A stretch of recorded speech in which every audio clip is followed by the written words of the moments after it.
Tuesday night storm update, and I'll tell you guys, I am impressed with what I'm seeing in terms of the overall evolution of this storm system.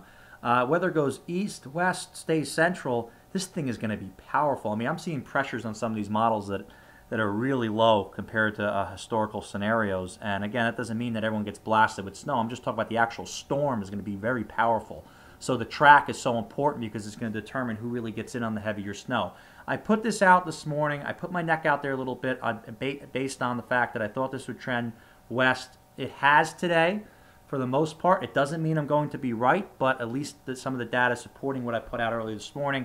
3 to 6 inches back to western New Jersey of light, fluffy, powdery snow that's blowing around everywhere. 6 to 12 from just east of 95 into New England, and I think someone can get walloped in eastern New England with this storm because, again, there are some impressive dynamics. This will be updated tomorrow morning, so whether it goes east or west, you'll see what my final forecast is. But I like what I have right now. I really do. Now, let me show you what's going on with this storm. So it all comes down to 3 pieces of energy. One that's in Texas, one that's diving into the northern plains, and another one up here, which is critical, diving in Canada, because that's going to really determine, I think, how far west this storm comes. Now, if we go to the models, you could see, here's our 3 pieces of energy. 1, 2, 3. Now, we know these two are going to combine, cause low pressure to develop just off the Florida coast. But the key is, does this want to come in phase?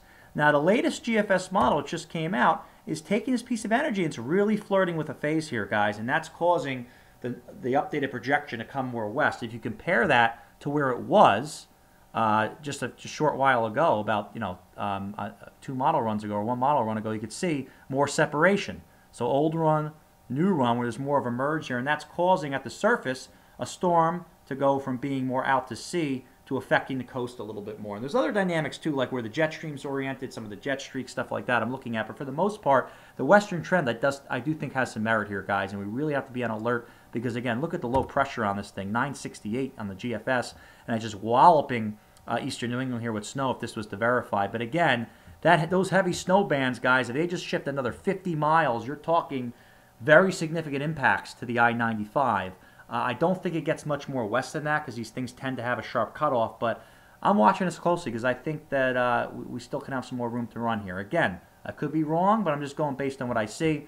Another thing to focus on is the water temperatures. I think the storm does want to ride this natural baroclinic boundary and then head just out northeast, which is what the models are starting to show. And again, this is what I'm going with right now. So this will be updated tomorrow. Thanks for checking in. And I think we have a wild ride ahead of us the next 48 hours.